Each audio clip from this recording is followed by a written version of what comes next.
Hi, Lisa. Thanks for Uh, and thanks to everybody. Thanks for joining me. I think I And did this right. thank.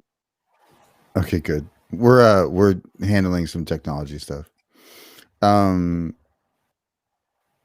cool. Thanks for joining us. And this is another evolutionary conversation. Lisa and I we're gonna talk about a whole bunch of things. We're gonna talk about what we see in the coaching industry right now, what we've been seeing. We're going to talk a little bit about some of the myths and beliefs we see around manifestation.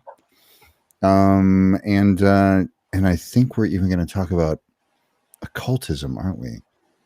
Yeah. So, Lisa, say a little bit about, like one of the things I loved about you was your sense of humor, and also that you were sort of skewering some of these coaches that we're seeing online recently. Um, or as I like to call them, Instagram models who just, read an Eckhart Tolle book or something, right? Right.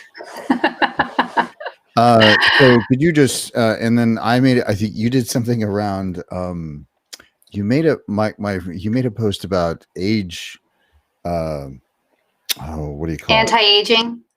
Thank you. Yes. And I made a joke about, smearing your face with, the blood of fetuses or some ridiculous joke, and you Right. rolled with it, and I was like, all right, I'm gonna start. So, um, that was a joke, by the way, people.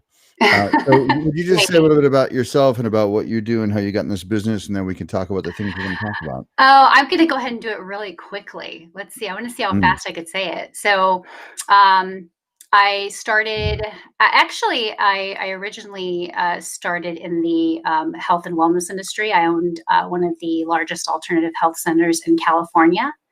And we had about 32 practitioners in a 7,000 square foot facility.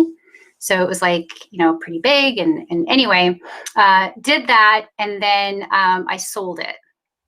And after I sold it, a lot of people had asked me if I could help them with their businesses because I had done well. sure. And so I did. But the interesting thing was there were some things that I did for my business that I couldn't really share with everybody.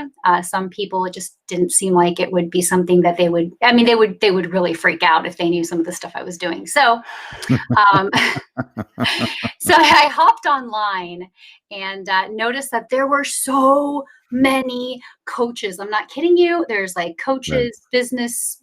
I mean, I don't know. It's just so oversaturated, and got Sure. really Yeah. frustrated. And so I ended up one day I was scrolling through and I saw a ton of posts around manifesting and law of attraction and all this stuff. And I'm like sitting here rolling my eyes, like post after post, wanting to troll them. I literally wanted to troll them.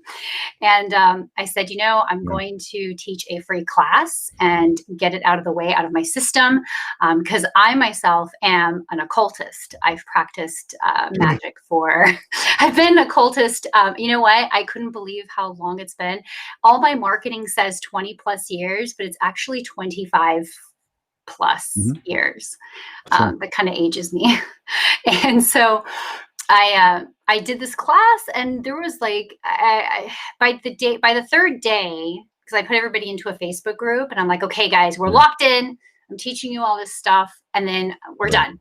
It's like a one night stand So, or a 3 night so, stand. so, first of all, because I think a lot of people have, I know I did, a misconception about the word occultism. Could you just define it for us and Sure. distinguish it for us in the way that you mean it?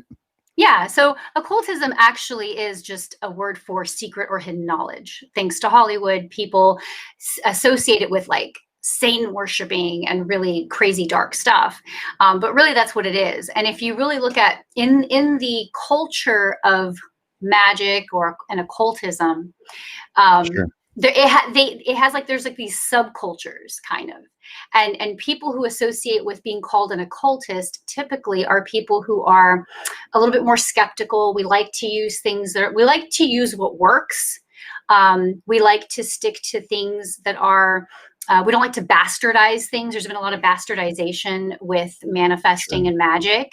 So we like to keep things a little bit more just whatever works. Let's do more of that and that's pretty much it. So and a lot of them are very because magic is a science, it's a technology, really. So that's kind of, when you see a cultist, usually they're not cloaked and, they're not kind of creepy or whatever a person would think they are, even though I like that, that's cool, but they're not they're a little bit more sophisticated. Do you wear the silk robes and the horns on Halloween, and Oh, sure, of course. Actually, Halloween is my favorite holiday. I do enjoy it thoroughly. I think to be honest, I think it's most women's favorite holiday. But I remember the glee that my ex-wife had when, like we went to a party and everybody was dressed in costume. It wasn't a Halloween party, but she like, she was a surgeon. She like clapped with glee and was like, "Oh, it's like Halloween." And I was like, "Oh my gosh, I had never seen that side of her." So I think there's an inherent appreciation for exploring different aspects of themselves with the feminine. I don't know. Could be. I mean, there's women really enjoy dressing up. I think we do enjoy dressing up and playing pretend. We don't do enough of that. I think we're in a society where, once you hit a certain age, you're supposed to grow up, and so you can't play anymore. You can't pretend anymore. So I think that's why people really like Halloween, or at least I know a lot of women that like Halloween. Sure. So let's drop right in and talk about manifestation. Some of the, why don't you share some of, your experience of misunderstandings and beliefs about it that are silly? Oh gosh. We'll just talk about, let's just define it and talk about the law of attraction and things like that. Okay, so the first, right off the bat, the law of attraction is not an old law. It's a very modern law. It's from the 1800s. So it's a combination of 2 of the 7 Hermetic laws or principles. So that's like the first one. A lot of people think that it's part of the universal laws, but actually there's only 7 universal laws, which are what are these 7 universal? They're the Hermetic principles. Oh gosh, you're going to put me on the spot. And what are those?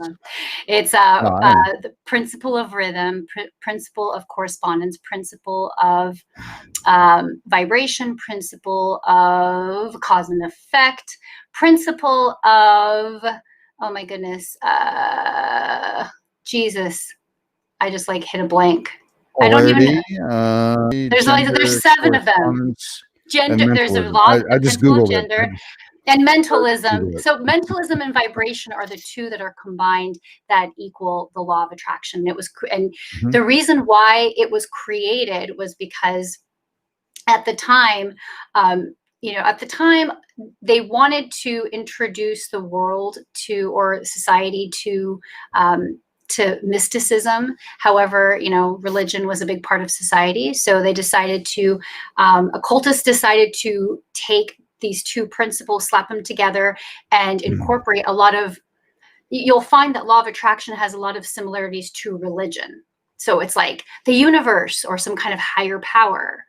You have to be good or high vibe for things to happen and all this stuff. And so it did its job. This is the way most people think of it. Yeah, it's the way most people think about it.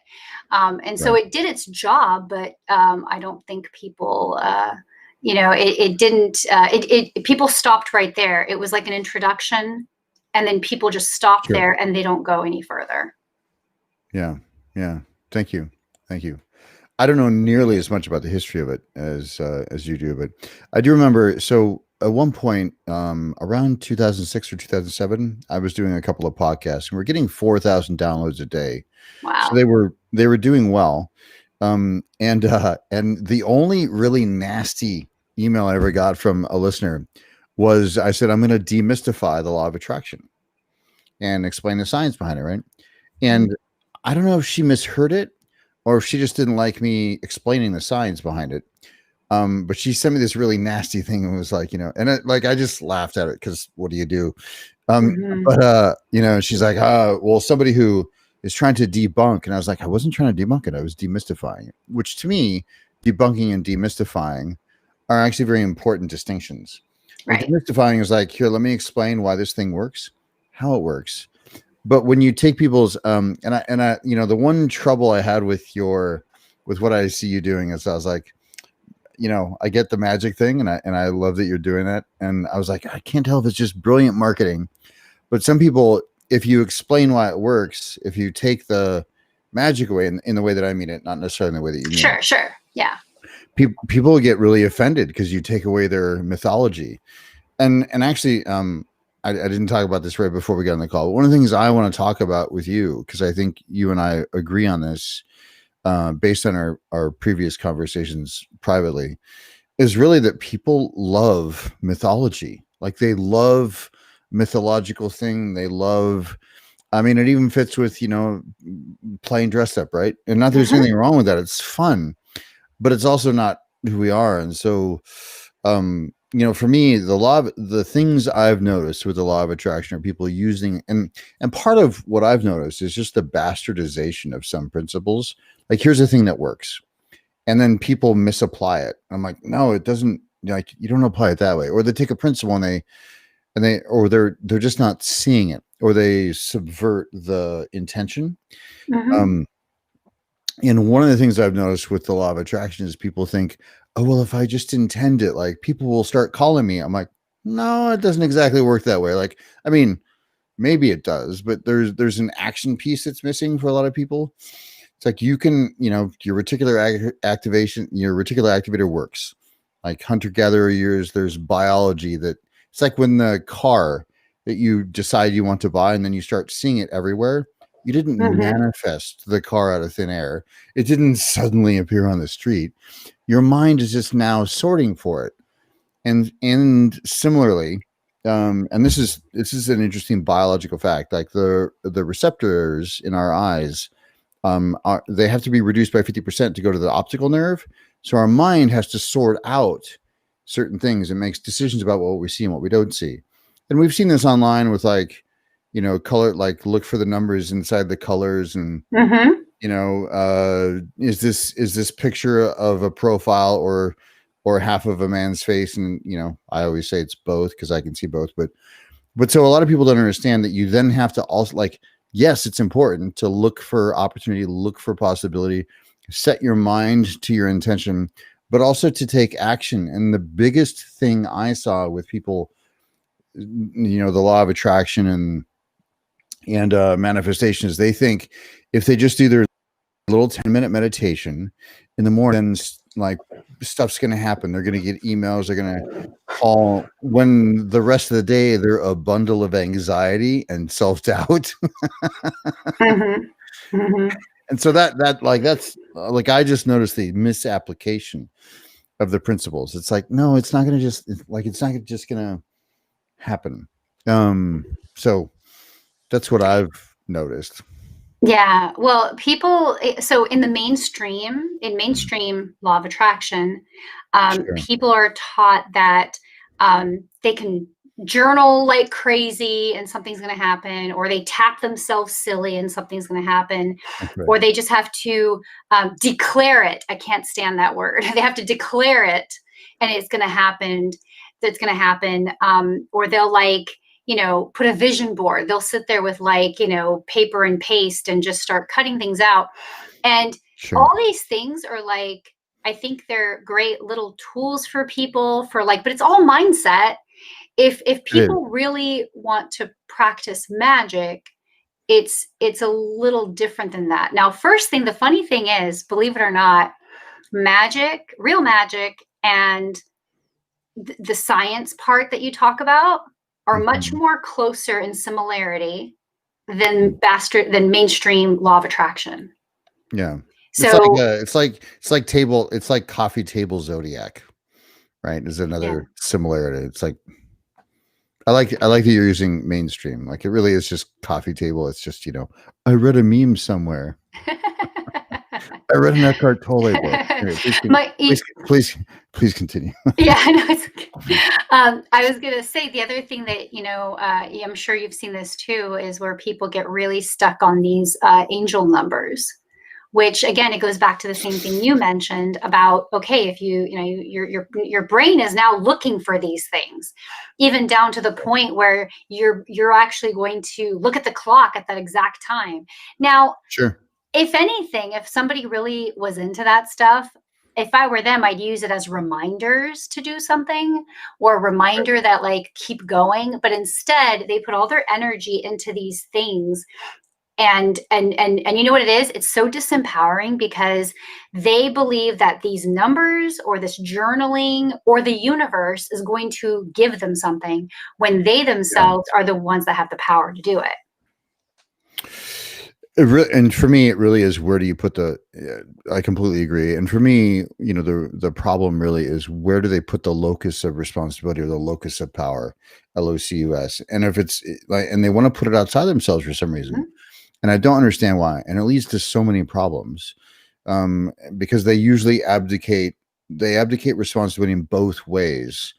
Like, the thing that happened is just outside of their control, or the thing that happened is because, it was, like, I've seen a few sportscasters joke, well, not on air, but they joke about how, like, the team that wins, they always thank God. And it's like, well, did God hate the other team? Like, I don't, or was it that they just practiced more? And so there's this desire, and I think it shows up in all mythologies. And just because they don't believe in, and I think all the world's religions are wonderful mythopoetic metaphors, and I think they're all metaphors. And most people have really lost the truth about that. And so whenever we abdicate responsibility, I mean that in a positive, like credit is what I mean when I say positive responsibility. Like it was in your power, or negative credit, which is usually, blame, but I just label them both responsibility, for me. And I think it's why people love investing themselves in mythologies. They don't want to take ownership of their experience. And it could be twin flame, or it could be zodiac. It's like, oh, it's because Mercury's in retrograde. It's not because they don't have mastery of their technology. Or it's because, I mean, there's so many, like, I could go on and on and on about that, but. Right. Yeah, no, I think people like to put they like, you know what it is, and I'm not going to take credit for this one. I'm going to give Landmark credit for this.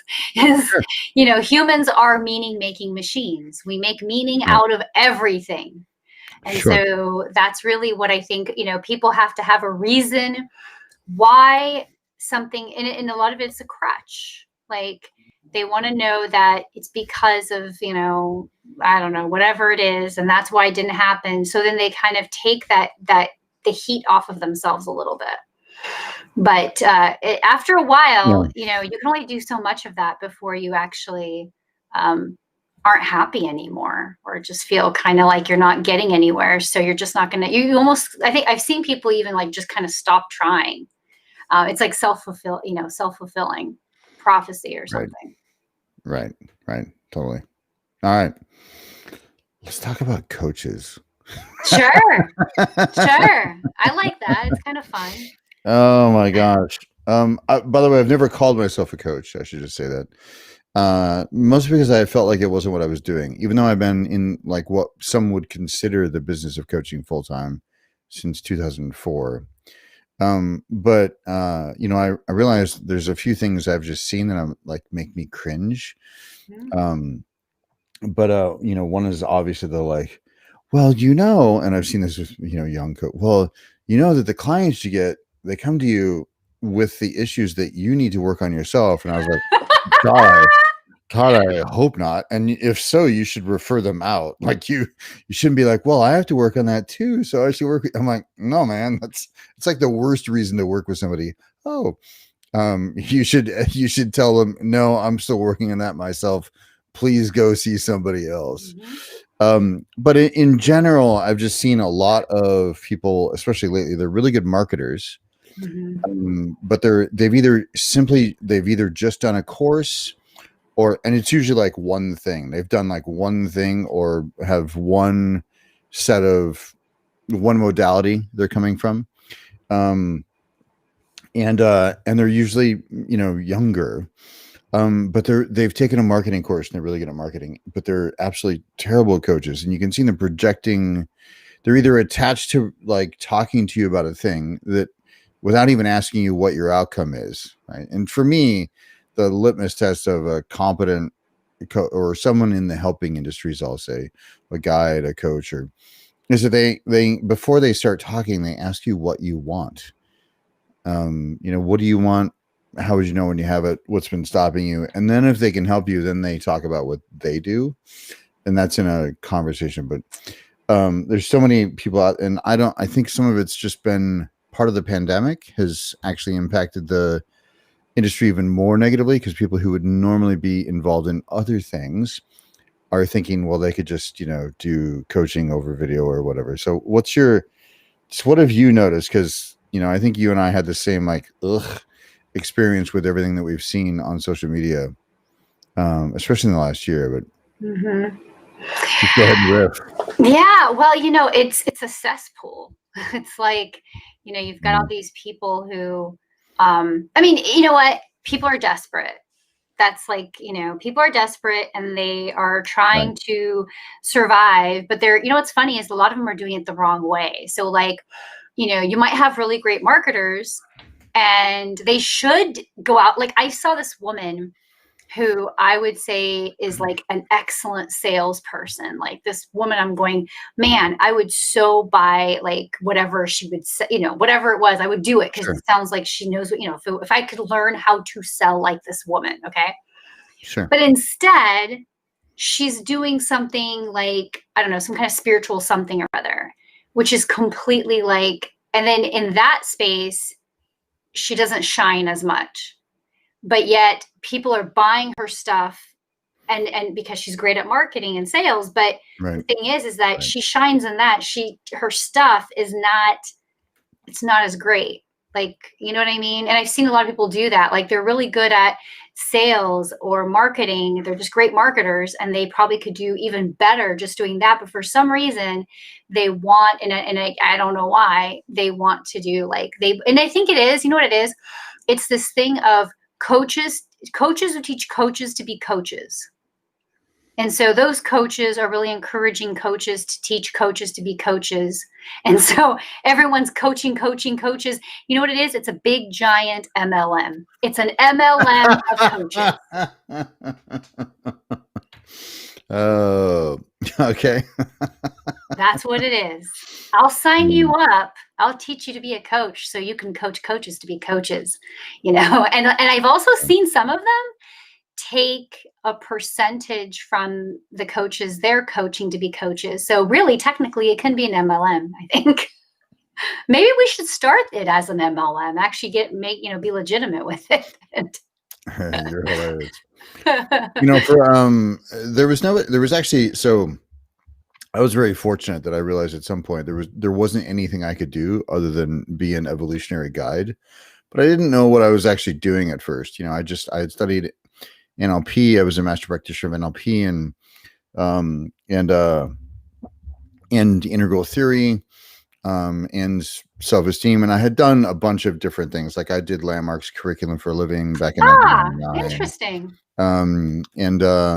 So like I've done a bunch of different things, and my life circumstances just led me to a point where I was like, there's only one thing for me to do. It's one of those, like, if I did anything else, I would have this deep soul level ache around not living my purpose, around helping, to accelerate the evolution of consciousness on the planet.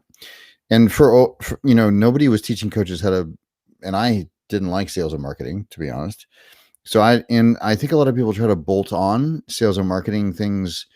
Marketing is fine, but the sales process is typically, in my experience, they were trying to bolt on a sales system from some other business, but it doesn't work so well in this business, because it requires, a more service-based approach. And so a lot of the tactics that they use just felt icky to people. And it felt icky to me. So I spent, and I'm talking about all this, but it's not something I offer anymore. But so once I finally figured out, like I signed 50 clients in a row, 49, to a 6-month package. Everybody said yes. And I was like, well, I should probably systematize what I'm doing. So for a while, I just taught the last time I'm doing it, which was the 8th time, I was teaching holistic practitioners how to do the business side of it. But it wasn't. I didn't really teach them about marketing. It was like, here's how like, here's what a good contract should look like. Here's what the sales system should look like. Do authentic marketing. Don't. And if like simple stuff, like if you don't think they can help them, tell them that right away. Like like super ethical, and built around some principles. But I did notice there's just a lot of people who haven't done their own work. And so even in the business training, I was like, all right, fear, anxiety, self-worth issues, self-esteem, parental imprints, beliefs about money and spirituality being in conflict, all these things. Like, people are like, I thought this is a business training. I'm like, yeah, you're not going to be successful if you don't actually clean all that stuff out. And in my experience, most coaches they might be really smart, but they actually haven't done their own personal work. And so, they're reactionary, or they don't have, high self-esteem, and so they fall into, like, they have, what's it called? Imposter syndrome, because maybe they are, like, I don't like, but a lot of them haven't done their own work. And that one's really obvious to me. And some of them are super smart and they have some insight. But they have ego problems. And somebody with low self-esteem, doesn't take challenge very spaciously, and they don't, you can't really question them. So, I mean, some of the things I've been fooled by some of them, in the last year, who I thought were really great. And then I interact with them, and they're not to be challenged. Like, they're just doing this thing. And I'm like, oh, got it. You've got a bunch of unresolved fear or anger or anxiety, or, so, like, people with high self-esteem, they shrug off people Right. disagreeing with them or challenging them. Right. Yeah. And on Facebook, it's really easy for people to, like, people are willing to say people will say things on Facebook that they won't, or social media, that they won't say in real life, or do things that they wouldn't really necessarily do in real life. Yeah. So I do see, like, a lot more people, especially with this last year. I think there's a lot more people being kind of little trolly and stuff. So I know a lot of people are getting more of that. So, so I think a lot of, even I've been a little trolly lately. well, I've been a troll. Yeah, I'll have to admit, I've been a little trolly. But even before last year, though, like, one of the things that I was told by a lot of people, which was really hard with, I couldn't change it, as I didn't want to, because it wasn't me, was I'm a little bit more straightforward with people. Like, I don't sugarcoat. Like, I'm not going to fluff up my response just to make you feel good. And I used to have a lot of people say, like, well, you're so gruff, or you're, like, mean, or whatever. And I don't know. The other day I had a coach, who, I don't know, I forgot what post it was. She responded, and I just gave her a straight answer. She didn't like my answer. And she, like, argued with herself, technically. Like, I didn't say anything by the time I went, because I was busy. I went to look, she had posted like 4 or 5 comments, and then she said bye, and she, like, had blocked me. And I'm like, I didn't even say or do, like, I didn't have any conversation with this woman. She just sort of spun out on her own. Yeah. But it was because, and I went back and I thought, well, I'm just going to look at my answer to her. And it was just straight to the point. It's not like, it's like, she's one of those people I should have said, like, or not should have, but, like, what she would have liked me to say is, oh, I love your answer. And I see you're, like, adding all this extra stuff. And I'm going, sure, I don't need to add this extra stuff. Yeah. I mean, I do. So sometimes I just make choices about who is it. Do I want, like, of course, I want my communication to be as well received as possible. I want it to land well. At the same time, I don't want to have to navigate somebody's self-esteem issues to deliver communication. And it's never, so yeah, I get it. It makes sense that she just spun out and blocked you. Somebody shared a meme about conspiracy theories. Oh, those are fun. Yeah, totally. And the meme was a bunch of hens on rows, and the meme said, there's these chickens talking, I think they're going to eat us. It's conspiracy theorists. And then the other hens on the other side were like, that's crazy. That sounds crazy. And I was like, you get that they're on egg laying rows. So these are literally the chickens they're not going to eat, right? Mm-hmm. I was like, so the meme itself makes it look like the people talking about them eating us doesn't make any sense because they're not like, you don't, they're on rows to lay eggs. You don't kill and eat those hens. I mean, Right. not at Well, first. it depends. Sometimes you do. I mean, I come from a farm, so sometimes they. But I get what that means, though. Yeah, I mean, typically, if Yeah. they're laying eggs, you're probably not going to be eaten. But Right. So I thought it was funny. She blocked me for it, but whatever. So coaches, my experience has simply been most of them haven't done a lot of their own personal work.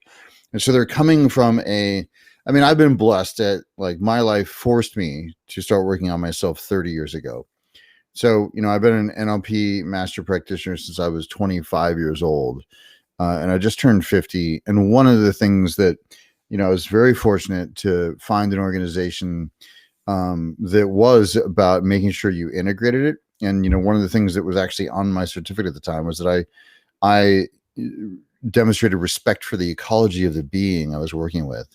And there's sort of a sixth side of it. I don't know how much you know about NLP, but there's really two factions, and one's sort of here's how to manipulate people. And the other one's like, here's how you connect and heal people. And I I like was the very first one. fortunate It sounds fun.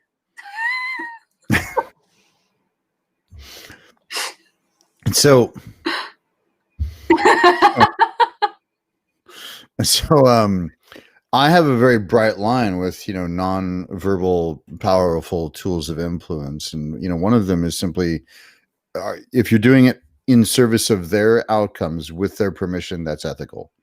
If you're doing it in service of your outcomes without their knowledge, that's unethical. Right. It's pretty straightforward. Like it's a clear, bright line. And there's no misinterpretation. It's super simple. Wow. So what else? Yeah, go ahead. I don't know. I think the first one still sounds like fun. You could just do it and then say like, okay, it was a joke, but just trying it out. I don't know. It's just So one of the things that made me intolerable in my 20s was I would have fun testing all this stuff out and seeing if I could get what I wanted. And I mean, I learned how to masterfully manipulate people for like probably 10, like at least 5. And then I had to learn how to masterfully not manipulate. Like it's actually very not influence people. People are unconsciously influencing each other all the time. And so giving people the freedom to choose without influencing them is actually far more challenging than not influence. And friends do it to each other all the time. They're manipulating each other all the time unconsciously. And it's actually very challenging and I don't think people realize how challenging it is to make sure that the person has the freedom to be themselves and the freedom to choose what they want without your influence. Well, it's very interesting because that opens up the door to a lot of people ask me about, using magic on other people. And my answer is always, I don't see a problem with it because of that exact same thing you just said. We are always, we're always manipulating each other into some degree. Unconsciously, like we're just, we're influencing. Maybe that's a better word. We're influencing people all the time. Like my favorite thing is this. Okay. I had one lady, she's like, she was like very much against, she wanted to, it was something to do with love life or something. And she wanted to do something, but she didn't want to. And she thought, she thought it was kind of unethical. And I said, okay, well, the next time you go on a date, I want you to roll out of bed. No deodorant, no perfume, no makeup, no high heels, no dress. Go to that date looking like with your bun hair and everything, like just the way you're going to, because you know what? A year from now, if this works out, this guy's going to see you looking like that anyway. And she's like, well, how dare, I don't want to do that. I'm like, well, then when you do put on your pretty little face and looking all cute and everything, what are you doing? You are, I mean, you're putting up your best side of you, just like the guy's doing the same thing. So technically, people are like always influencing each other to some degree, right? So I think I, you're saying first dates are always lies. Is that what you're saying? technically, all these people are like, I don't know. I like. did you not see the commercial where the woman gets in the car and she like passes gas and there's people sitting in the back seat and it's like some date and she's like freaking out? It happens. I don't. I have not seen that commercial. Well, it's quite entertaining. I think you'd like If it. it didn't air during a football game, you can bet I didn't see the commercial.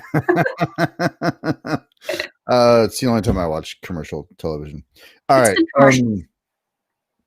Yeah, I sort of go the other direction. Like on first dates, I lay it all out on, like, I have a very interesting life story.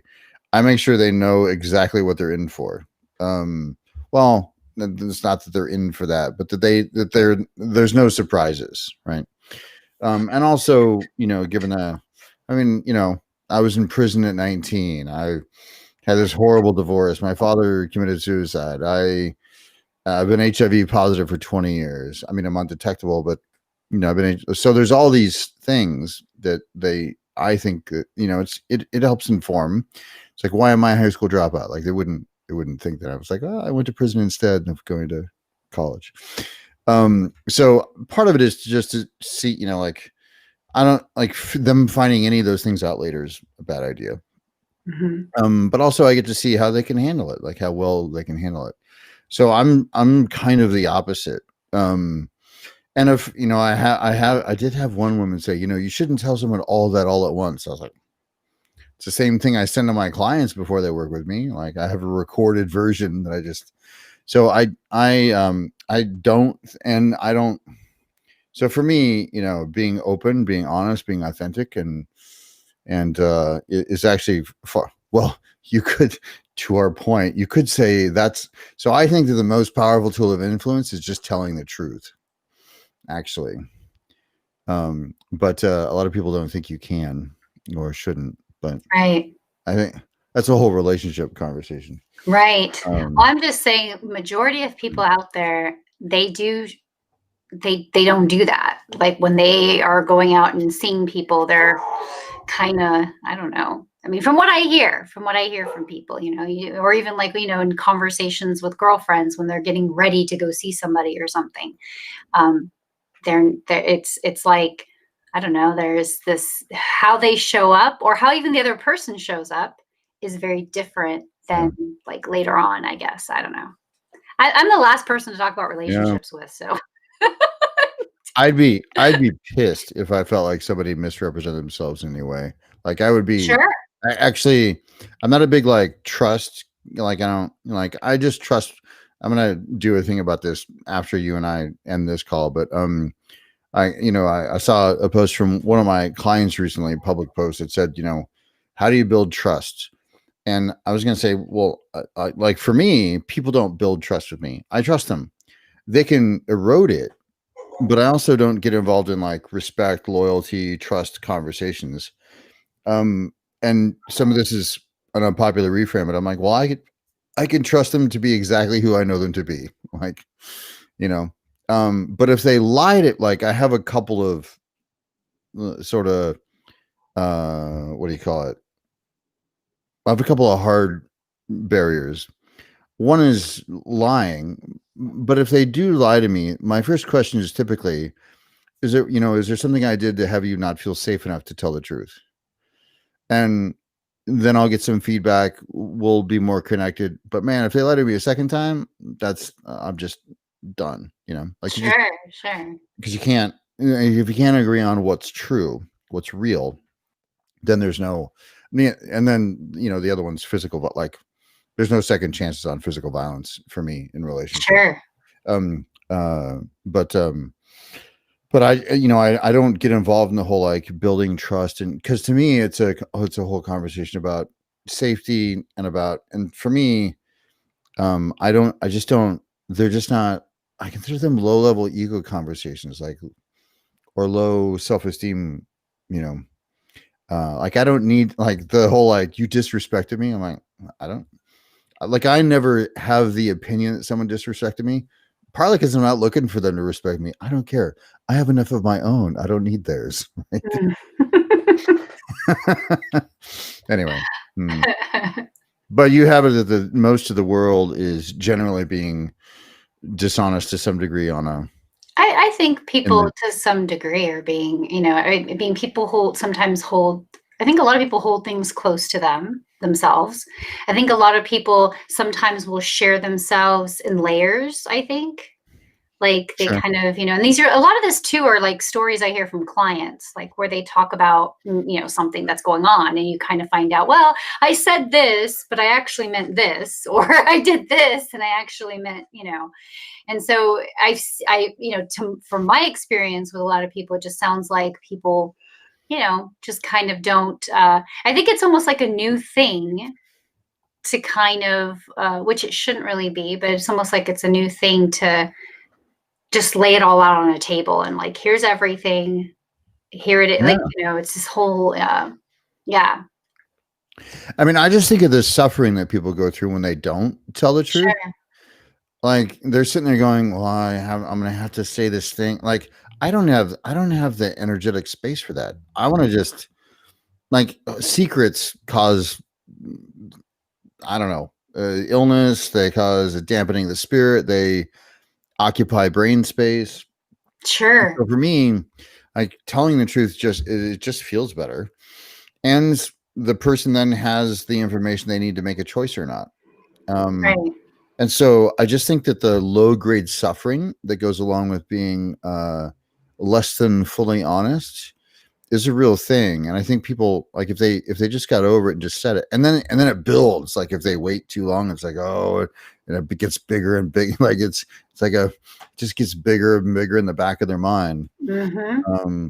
And I've just never, well, maybe not never, but I've learned over the years that it's just easier to lay it all there. And I do think the age of authenticity has arrived. Like, if somebody says TMI to me, I'm like, oh, well, I'm like, TMI is the thing that's kept us in the dark ages around sex, hygiene, and all sorts of other things, Mm-hmm.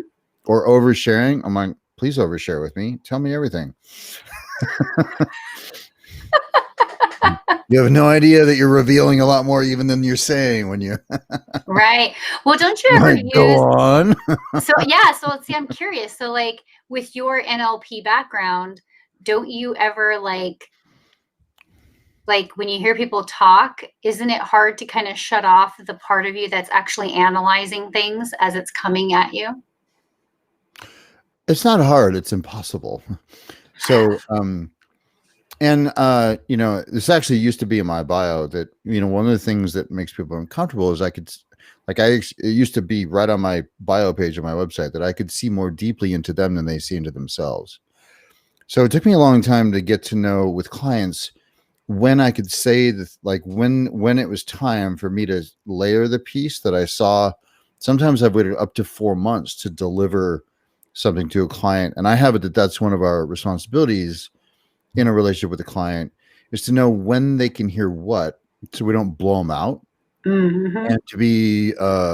and to be disciplined about when we offer them that insight, because they may not be able to hear it, and then all we have is our ego around the fact that we like it doesn't like if we're really about serving our clients. But the other thing is people don't realize how much they're revealing to me all the time when they're talking. Like, I mean, whether it's their beliefs about the world or about relationships or about like they're telling me stuff, and I'm so it's funny. I met this guy in Dallas at a restaurant accidentally because I went to the wrong restaurant. This was so great.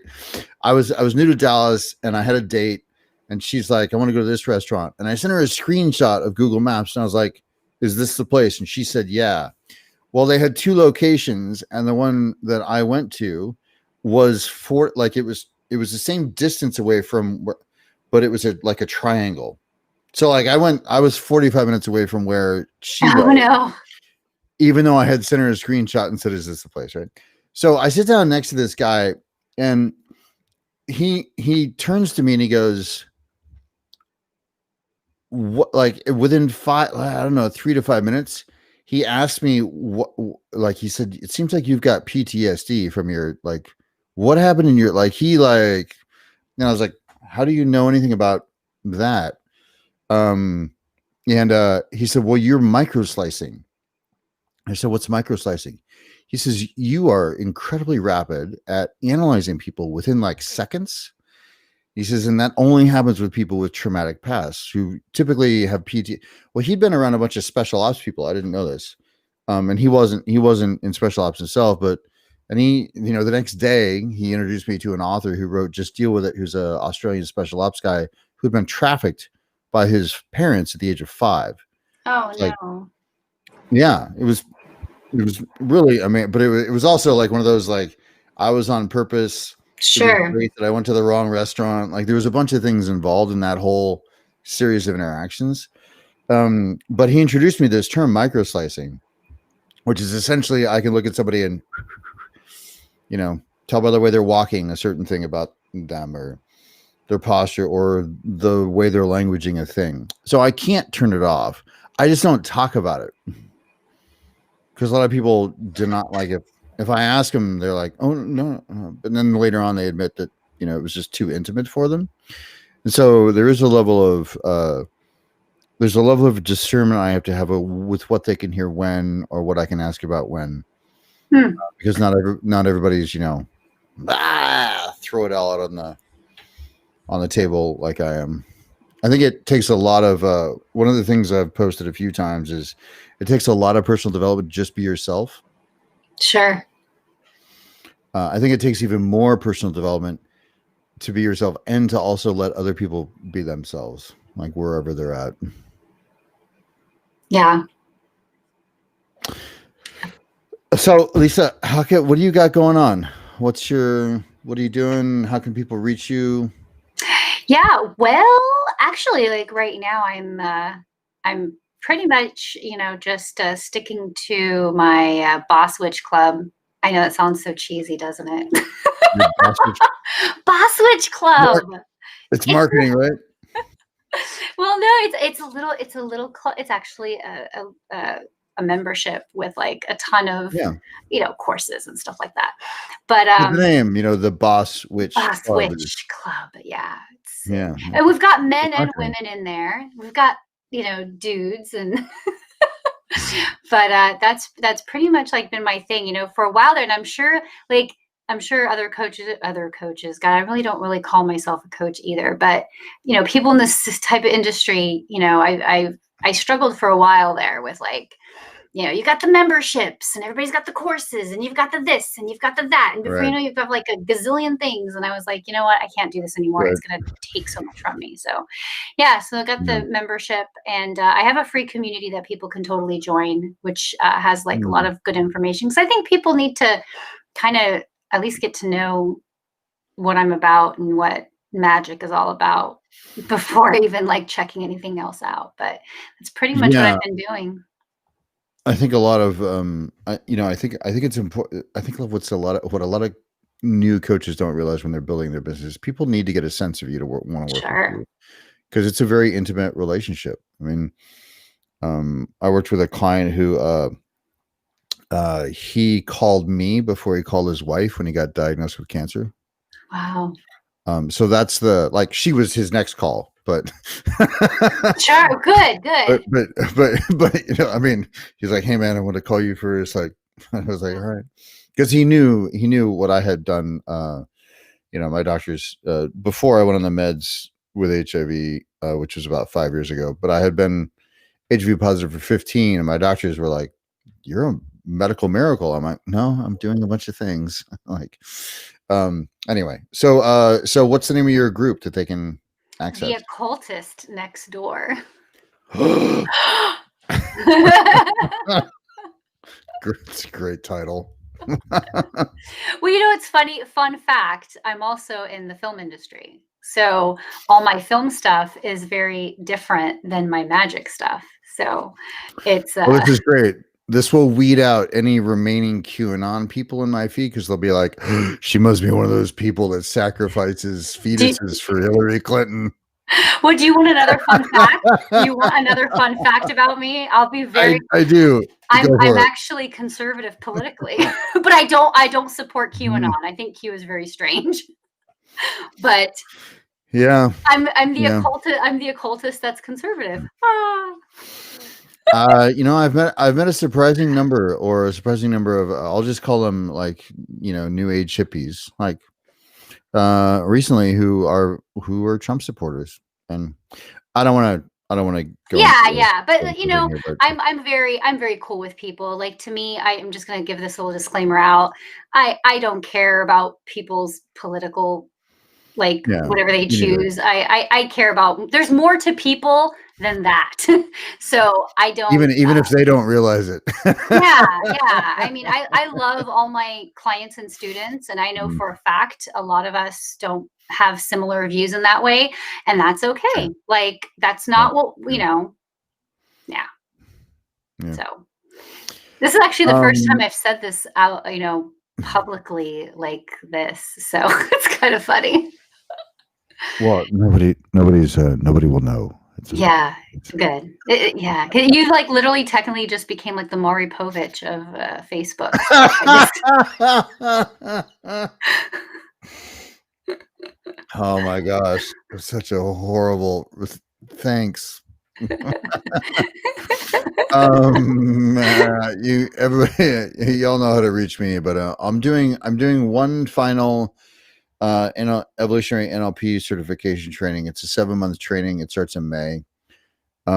If you're watching this and you use the word platinum, I make up a new word every time on the spot. Ah, I just make one up. Perineum was not perineum. Oh God, periwinkle. It's like perineum, but different. Peri platinum is the word this time. So platinum. you get a solid. Thank you. You get a solid 50% discount off the tuition if you mention that. And how that process works is we'll have a conversation for about 15 minutes so I can check you out ethically and talk about why you want to, learn the tools of NLP. And then if it feels like if it feels like a fit, then we go ahead and set up a longer 90-minute exploratory session where we'll do an outcome elicitation, and then I'll walk the person through the curriculum tailored to their outcomes so they can see, or tell them it's not, or tell them it won't be a fit for them either way. But platinum is the 50% off word this time. So if they sit with you in a conversation, they say, "Well, I'd like to manipulate and control everybody I talk to, and make lots of women fall in love with me," and and I would say that's an inappropriate use of the technology, and I don't support that. And I would well said. end the call. Yeah, Yeah, good. yeah, That's cool. Yeah. yeah, yeah. I have very low tolerance for pickup artists. I mean, there's not.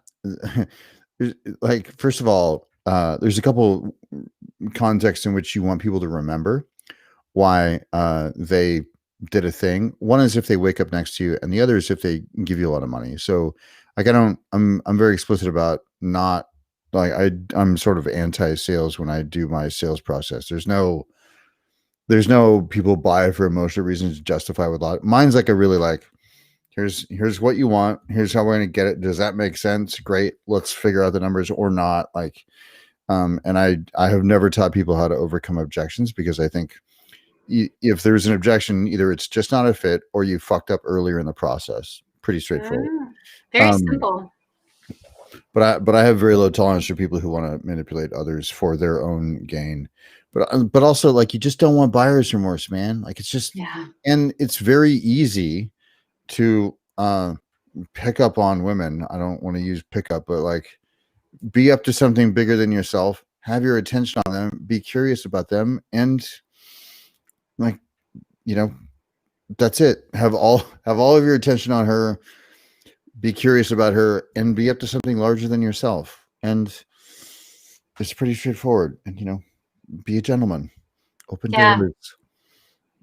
Be kind. Like, it's not very difficult. but it's really the attention and curiosity thing. I mean, and larger than yourself could be, volunteering at a puppy shelter. I mean, it's really not rocket science. These guys who want to come up with all these incredible tricks and tips and things I find it offensive, but these tools of influence are real. And so they should be used very ethically. And so thanks for asking that. Yeah, I know, that was really cool. I don't know, I'm sure you've seen it before. There was a guy who had a book, like I think it was called The Pickup Artist something or other. The Pickup Artist Playbook. I think that's what it was called.